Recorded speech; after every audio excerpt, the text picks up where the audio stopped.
Nganziza nnyo abalaba omukulu gwa Press Times. Mwebale ku likinga, mwebale ku subscribinga. Tubebaza nnyo era bana abaana bwoba tulina budde. Sobola ku subscribinga n'oterako omwana ku YouTube. Nalabye byafaayo bino ebya Buganda gyevudde ne gyeraga. Ne Buganda weetuuse. Guno omukutu guyigiriza naddala abaana abato kati goyinza okuba nga okaddiye oli taata oli jjajja. Naye bana abaana abato balina okumanya Buganda gyevudde, Buganda kye ki. Era omwana waba ali mu pittu n'otandika omulabisa buno obutambi buno bwa Press Times. Kabaka Kintu najja mpolampola Nabaka Kimera Kayima Kayemba n'oddako Ssekabaka na Kibinge Mulondo paka botuka Kabaka aliko kati bajja kuba bategedde Obuganda kubanga zonna tujje nga twogera ki bakabaka abenjawulo baze bakola ebibeeseza Obuganda kati ogejja kumaliriza ogenda okulaba nga byonna bu episode wanomalira okumalirako bu episode buno busukka 20 ojja genda okulaba nga ekitiibwa kya Buganda buli kabaka alina ettafali yasimba yateeka ku kitiibwa kya Buganda mu luyimba olwo oba okiyimba bu episode buno bwoba okola ki bwoba olaba bukuwa samale y'ekitiibwa kya Buganda nga bw'okiyimba era bwebiki bwe buno obutambi bwetukuwa buno kati munnaye twakoma nga tuli ku kabaka Muteesa owookubiri Edward Muteesa the second yakulembera okuva mu 1938 paka mu 1906 Obote yasalawo mujja ku Bwakabaka n'awanga kukira e Bungereza. Kati Muteesa we yala alamula kuva mwasa tumwenda ngalamula Obuganda. Kikulaga nti nno Muteesa yazaalibwa ng'ennaku z'omwezi 19 Novemba 19 Novemba 1924 era Muteesa ulutuuka mu 1952 afuna obutategeragana n'Abazungu. Bwe yafuna obutategeragana n'Abazungu ne bamuwangangusa oba ne bamutwala mu Exile mu 1953 era bamutwala mu Exile kye kyatuukawo. Ekyatuukawo kiri nti waliwo obubonero obweyolesa oba bwalabika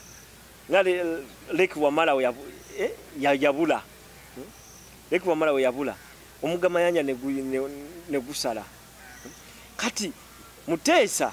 bamutwala mu Exile yakomawo mu 1955 kati bwe akoma mu 1955 Abaganda baali basonze sente ezo ze baali basonze zaali zikola ki baali basonze bagende bakole obuyeekera bwe basonda sente ezo okukola obuyeekera bwe bakomyawo Muteesa kiba kitegeeza nti sente ezo zezimu ezazimba Bulange era zezazimba n'ettendekero lya Masaka Technical nga bakozesa ezo sente kati gye tuyita Muteesa University main campus Masaka. Era bubonero kinga bamaze okuwangangusa Muteesa the second obwalaba Abaganda abamu baagana okuddamu okuyingira amakyaki amakereziya n'emizikiti. Era gavana agenda okulaba nga Abaganda beekalakasizza tebakyagenda mu makyaki tebakyagenda olw'Abazungu lw'enkola y'Abazungu okutwala Kabaka waabwe mu Exile. Era we bagenda mu Exile we bamutwala mu Exile beekunganya ne bagenda ku lusozi Emutundwe olusozi lw'Emutundwe mulumanyi lwe bayita olwabinaayisa kwe baasabiranga Kabaka waabwe akomewo. Kati bagavana bagenda okulaba nti Muteesa ali mu Exile Abaganda tebakyagenda mu makyaki bagenda ne batandika okugenda mu masabo Abaganda batandika okugenda mu masabo natandika okusinza mu masabo gaabwe Abazungu kwe kusalawo okwokya amasabo. Kati bwe bayokya amasabo ago Abaganda ne bagamba tuyinza okubeerawo na Katonda waffe amasabo gazze emmanju tubula osanga amasabo gaffe edda yali eddiini yaffe yenno n'ey'obuwangwa kati amasabo gadda mmanju n'ekyagajja emiryango kubanga bagavana baagokya mu 1953 paka 1955 ne bagenda okulaba nga tebajja kusobola kumalako na baganda ne basalawo kabaka bamukomyewo mu 1955 era mu 1955 tula ne kabaka Mutebi mwe bamuzaalira mu 1954 nga tugenda mu 55 era tulaba nti bwe bamala omukomyawo already Mutebi bali bamuzaala mu 1954 bagenda omukomyawo ebyobufuzi awo nga bikuta akati tulaba nti UPC yaleta DP yasooka okujja mu 1958 awo nga tuyerekera independence era independence egenda okutuukawo nga waliwo ebibiina byolaba kabaka yekka DP weeri UPC yaliwo ebibiina ebyasooka era tulaba abantu mu 1952 tufuna independence nga kabaka waffe era alamulira ki mu Lubiri Emmengo tugenda mu 1953 tugenda mu 1954 era olukiiko lwatula okuzayo the two Lost counties Buyaga ne Bugangayizi era kabaka yali atula Mmengo parliament yazzayo amasaza abiri ebunyoro Buyaga ne Bugangayizi kabaka yali alamulira Mmengo kubanga gigali amakaga amakulu olubiri lw'Emmengo tulabe olubiri lw'Emmengo lwava ddanga lw'amaanyi kabaka walamulira kuva ku Mwanga Kiweewa Kalema Daudi Chwa Muteesa nga yaliko mu nkaga mu 1964 kati tugenda mu 1965 tulaba nga ebyobufuzi ate byeyongera 1966 awo tulaba nabe mu lubiri lwa kabaka 1966 Obote alumba olubiri nga ennaku z'omwezi zaali 24 balumba olubiri olwo balulumba mu nnaku z'omwezi 24 kati munnaye nnaku z'omwezi 24 balumba olubiri kati munnaye kabaka nga awanganguka biki bubone ekyo bwalaga nga balumbi olubiri Obote walumba yakozesa Amini komanda Amini ne balumba olubiri ne batta abantu Muteesa n'asobola okudduka kyeyamba ku Muteesa kati ngawe nagambye nti olubiri olwalimu amaanyi kuva mu 1700 18 laddu eri yakuba Mwanga nemugoba mu lubiri mu 1805 mwanya mu 1895 laddu yagoba Mwanga mu lubiri era yakomawo era laddu we yakuba enkuba netonya nnyo emisambwa nesobola okuddusaani kabaka Muteesa nezimufulumya olubiri nagamba olubiri olulimu amaanyi enkuba yatonya nnyo mu ddakiika 15 enkuba yatonya ate ng'etonya mu kifo ekyo kyokka kinanyo mu lubiri nekirinanya olubiri enkuba mwe yatonyera kabaka n'asobola okudduka n'adduka mu lubiri n'afuluma n'atuuka erubaga owafaada erubaga ne bamuwa ebyambalo nayambala ng'abafaada n'adduka era bwe yadduka yayita Gomba Butambala Mawogola paka bwe yafulumira e Congo n'agenda n'ava e Congo n'agenda wa e Burundi yafunira ennyonyi n'agenda e Bungereza era mu mwaka gwe gumu ogwa 1966 era olubiri olubalulumba amagye tegavaamu Obote nesigala nga ye Ahmed Quota oba olubiri bwe bakoleranga command ne Bulange nefuuka Ahmed Quota ey'amaanyi nga offices z'amagye wezalinga kati munnaye kabaka wadduka e Bungereza ne bakola ki n'abeera e Bungereza mu exile kati mu 1967 binayiisa n'ateekawo Pigeon Constitution gyeyawandiika neweera obwakabaka weyaweera obwakabaka mu Buganda kitegeza n'Ebunyono yali Buweze n'Ebusoga Nankole wonna obwakabaka ne buweerebwa ne bateekawo gavumenti yaabwe nekulembera UPC tutuuka ku mazaalibwa ga kabaka Muteesa owokubiri Daudi Muteesa nga 19 Novemba era basindika Obote yasindika omukyala abakulu babimanyi nesijja mwatulizi mujja mwogera wano ku Lutambi omukyala gwe basindika yawa kabaka Muteesa obutwa era yali Muganda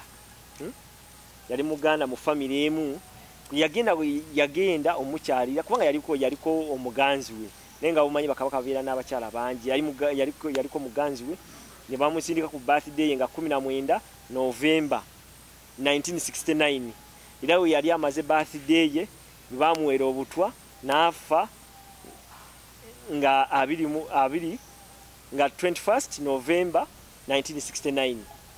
nga yakamala ku celebrating a birthday on 19th November 69 on 21st November n'afa n'akisa omukono kabaka era temonjole tebagikomyawo mu 69 Amini amala kuwamba era Amini we yawamba n'aluka mu 7 kubanga Amini yawamba 7 it was 1971 on 24th January Amini we yawamba n'akomyawo enjole ya kabaka Muteesa ne bagitwala ne bagiziikawa enabulagala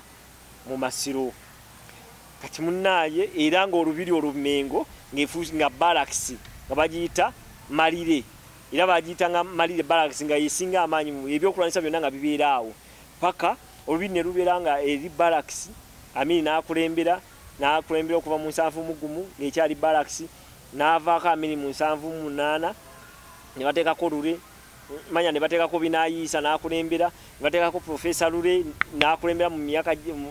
8 n'Olule n'owaka ne tugenda mu kulonda Obote nadda akalulu k'ekinaana bakamanyi nadda era nga olubiri Mengo ekyali barracks Malire barracks era gundi ne bagenda mu lutalo era nga ekyali Mbalire barracks bagita Malire abamu bagita Mbalire barracks naye kina kuba Malire barracks nebeera paka mu 98 President Museveni we yasalawo ojiddiza Obuganda kubanga tulaba kabaka waffe bamuteekako mu 93 July nga 3 kuba kabaka ne budda ne bamutikire Naggalabi kabaka n'atandika okulamula Obuganda